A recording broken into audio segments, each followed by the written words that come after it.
Les feux s'éteignent, il passe au vert. C'est le signal que les pilotes de la catégorie mini rookie peuvent s'arracher à l'immobilité pour gagner le circuit de Genk pour ce qui sera leur dernière confrontation de la journée avec un pilote malheureusement en difficulté, le numéro 977 qui Pelle de Vries, qui il y a quelques instants semblait résolu à devoir rejoindre la pit lane. Il n'en est rien, il s'est arraché à l'immobilité, vous l'avez justement à l'image, et parvient à rejoindre.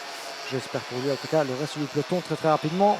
Heureusement pour lui, ils auront droit à 2 tours avant de se mettre en formation de grille. La grille, justement, la voici avec Bruno Chirino. 2 victoires de manche, les 80 points dans la besace au championnat, la pole position, le plein de confiance qui va avec.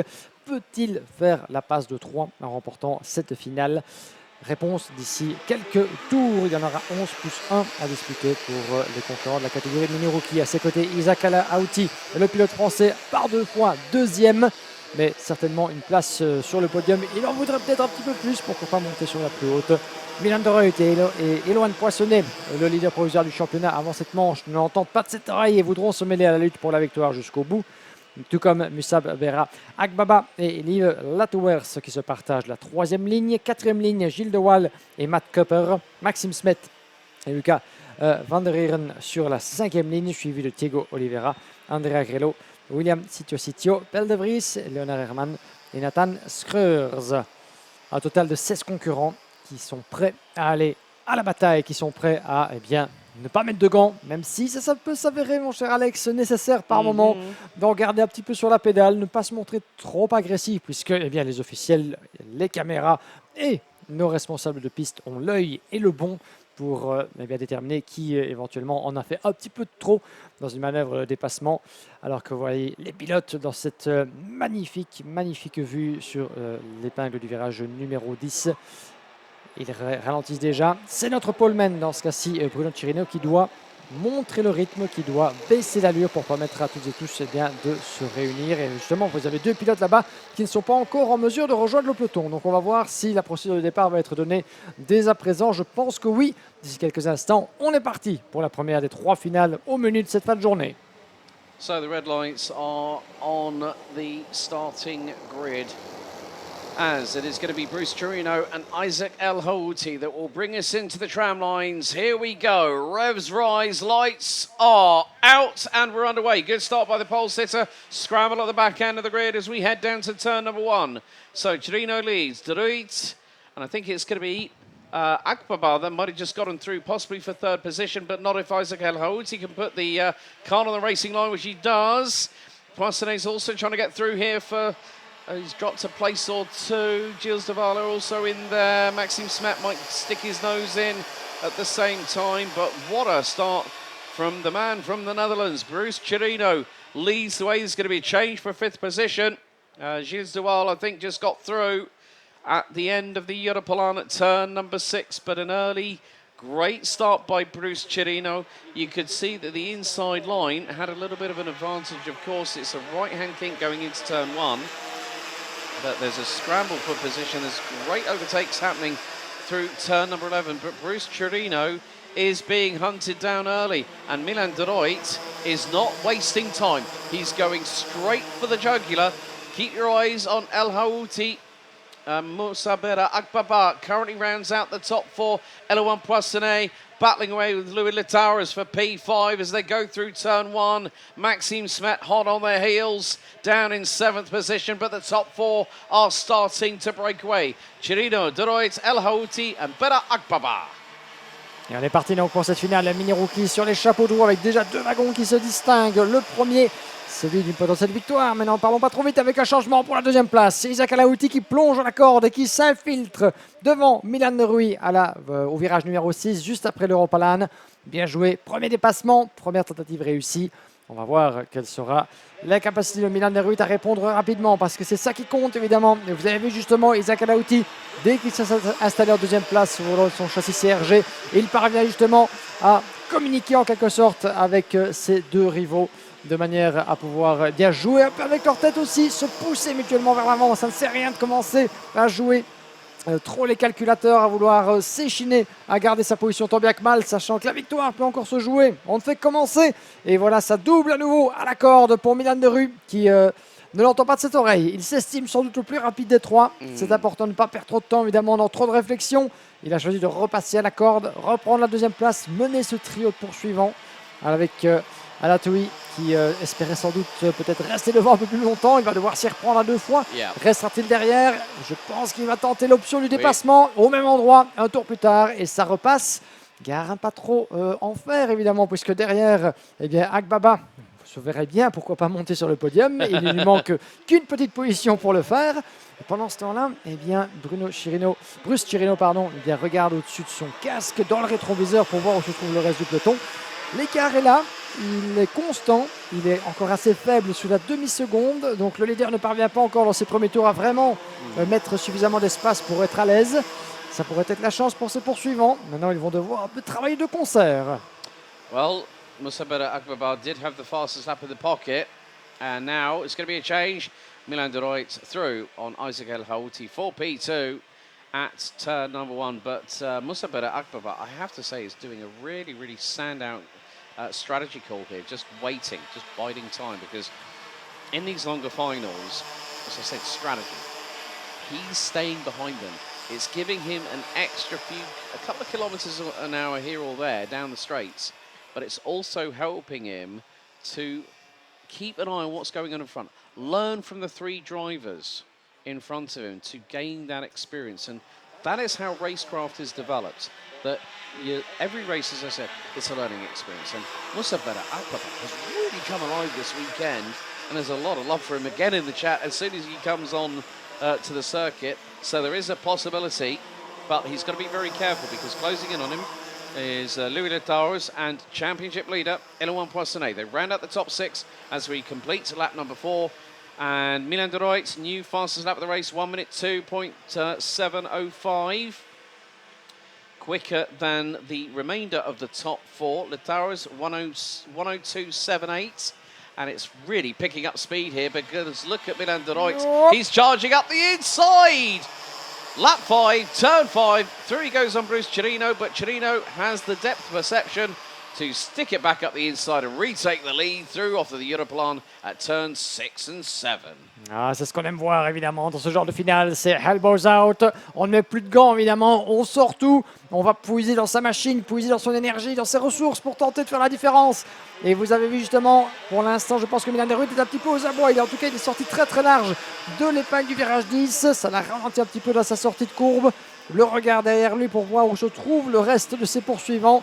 Alors que pendant ce temps-là, Bruce Chirino est occupé à tenter de creuser cet écart avec cette position de leader qu'il vient de reprendre. Ça va être très serré. Les voilà qui se passent dans le virage numéro 1, le point de freinage. Oh, Chirino qui ouvre la porte pour croiser peut-être la trajectoire idéalement et reprendre son dû. C'est un piège évidemment dans lequel il est facile de tomber. Mais Milan de Ruyt vient de reprendre cette place de leadership avec un dixième de retard. Ils sont vraiment cloués l'un contre l'autre. Et l'observation, Isaac Alatoui et Agbaba en 4e position. Vous l'avez dit effectivement plutôt Alex, Musabera Agbaba qui se révèle vraiment effectivement dans cette finale. Il avait terminé 7e et 5e Agbaba et le voilà dans une position idéale d'aller non pas se contenter du pied du podium, mais pourquoi pas d'aller chercher la victoire pour le pilote d'origine turque qui évolue sous licence néerlandaise. Suivez-le bien depuis la 4e place avec Liv Latouers qui pourrait se mêler à la bagarre, se mêler à la fête, pourquoi pas. Ils sont 5 dans la même image, il reste encore 5 minutes et un tour. Il reste encore beaucoup de temps pour faire la différence dans cette finale. On est encore loin d'avoir tout vu avec 5 protagonistes. Et justement derrière, nous avons Elouan Poissonnet, relativement discret. Poissonnet qui pourrait rejoindre le reste du groupe. À l'amorce du virage numéro 1, ça se touche presque, mais personne ne bronche. That was very, very close indeed.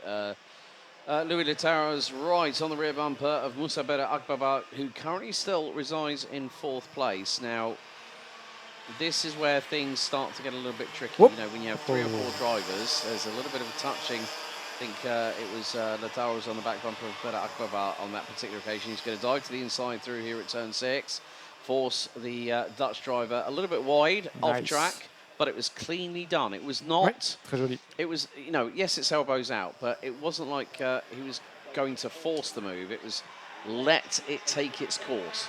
Don't get too overzealous. Don't overdrive the car because you either put the tyres off clear or you're going to cause contact with the other driver and thereby you might be on the receiving end of a penalty from race control. And again, the mini rookies and minis have shown some really, really great racecraft, as we always do see here at the Yemi Series Benelux. But Musabeda Akbaba gets through.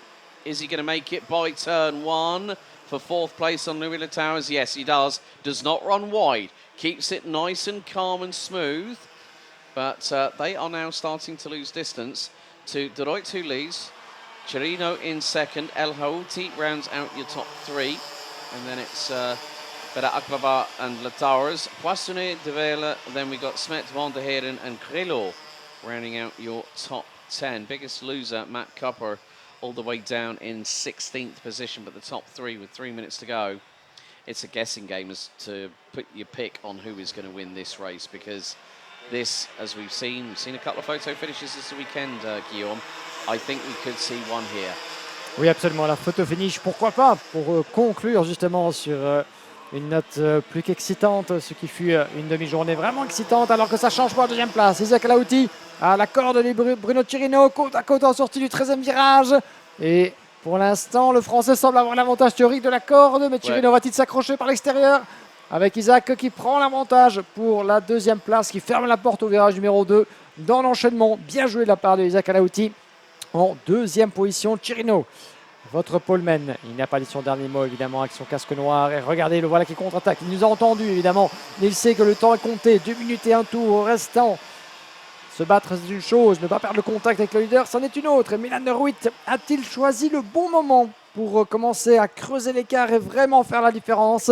Il vient d'appuyer sur le champignon. Milan de Ruyt avec le meilleur tour en course, 1 minute 2.7. C'est ici que la différence peut se faire. 2 dixièmes déjà d'écart créé par le pilote belge en tête. Et pendant que derrière, ça continue de s'expliquer durement mais sûrement, et bien de Ruyt pourrait faire éventuellement en profiter pour creuser un écart suffisant, même si ceci étant dit, Isaac El Houthi et Bruno Chirino envisagent encore éventuellement la bagarre pour la victoire qui pourrait se profiler avec 1 minute 31 tours. Vous voyez que l'écart, on parle de 2 mètres de distance entre les deux leaders à l'avantage de Ruyt. Changement de quatrième place ici. Oui, bien joué dans le virage numéro 1 avec Liv Latowers qui a pris l'avantage sur Akbaba, qui va contre-attaquer peut-être avant même le franchissement du virage numéro 4. On va suivre ça.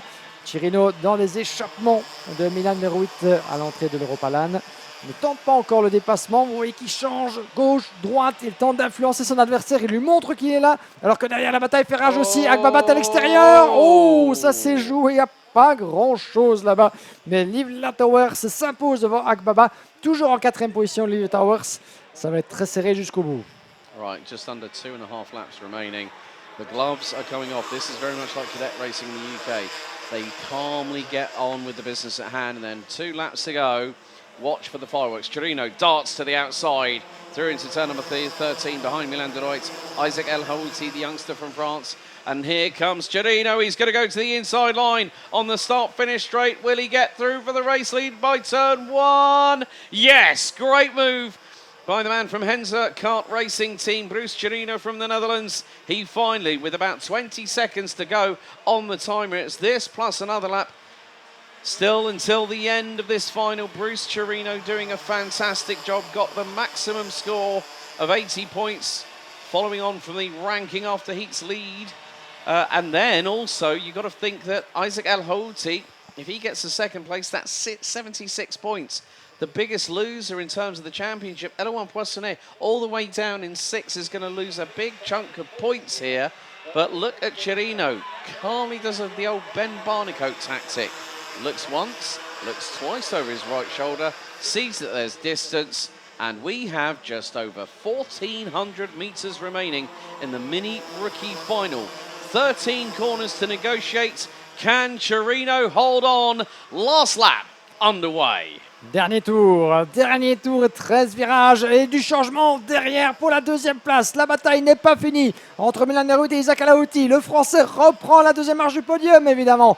Et les 76 points qui vont avec dans l'optique du championnat. Pas de quoi faire broncher Bruno Chirino qui reste devant le pilote Henze Kart. Chirino, plus que jamais leader dans ce dernier tour de la finale mini-rookie. La bagarre pour la deuxième place à la corde, le 923 El Houthi derrière Milan de Ruyt dans la chicane du virage numéro 6. J'en perds mes mots dans ce dernier tour, ces derniers instants de lutte peut-être pour Milan Ruit. On suit également du coin de l'œil évidemment ce qui se passe entre Latowers et Agbaba pour le Ghana, 4e place derrière, avec peut-être potentiellement Poissonnet qui se mêlerait à cette lutte à 3 dans le virage du café, derrière le podium. Un dernier coup d'accélérateur peut-être pour le gars, cette deuxième marche sur le podium. Est-ce que Milan de Ruin va tenter le tout pour le tout en élargissant éventuellement sa trajectoire? Je pense qu'il n'aura peut-être pas suffisamment d'espace. La photo finish potentiellement, ils sont séparés par à peine rien, mais c'est à l'avantage de Isaac Alauti. Victoire juste devant eux pour 8 dixièmes de Bruce Chirino, victorieux pour la deuxième fois d'affilée dans le cadre de la catégorie mini rookie après Austricourt dans les Hauts-de-France au mois de mai. Victoire dans la finale du karting de gang pour cette 3e manche sur 6 de la IAME Series Benelux. Bruce Chirino not only takes a maximum score this weekend, but topped it off with a final lap of the race being the fastest, 1 minute 2.688. The 975 from the Netherlands for Henza Kart Racing Team takes the spoils of victory here in the mini rookie final after 12 minutes and just under 38 seconds of total racing time, and he finishes 8.825 tenths ahead of Isaac Elhouti, who finishes a gallant second. Milan de Ruit takes P3. Louis Latowers finishes in 4th ahead of Eloan Poissonnet. Great effort all weekend long, and you have to say a fantastic improvement for Moussa Bera Akbaba, who finishes in P6. Gilles Doval and Lucas van der Heerde round out the top 8, with Maxime Smet and André Grelo rounding out your top 10. Leonard Herman, Pelle de Vries, William Sitio, Diego Oliveira, Matt Cooper and Nathan Schroers round out your grid, but Chirino does the clean sweep here at the Home of Champions for round 3.